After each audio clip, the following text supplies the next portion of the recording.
My chickens have fowl pox, and this shows up as black spots on the comb. There are two types of fowl pox, dry pox and wet pox. Dry pox invades the comb, face, and legs, while the wet type attacks the mouth, windpipe, and throat.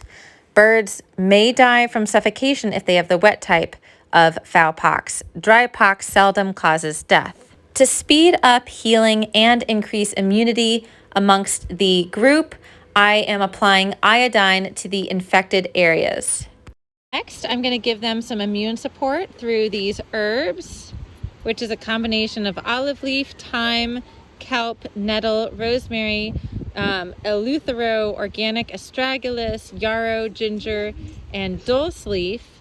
And with this product, you want to measure out, you want to measure out by weight, but since I am filling up a 5-gallon or 3-gallon water bucket, and with my sick chickens I can do a triple dose, I'm just gonna toss a good chunk in there and then mix it and give to the birds.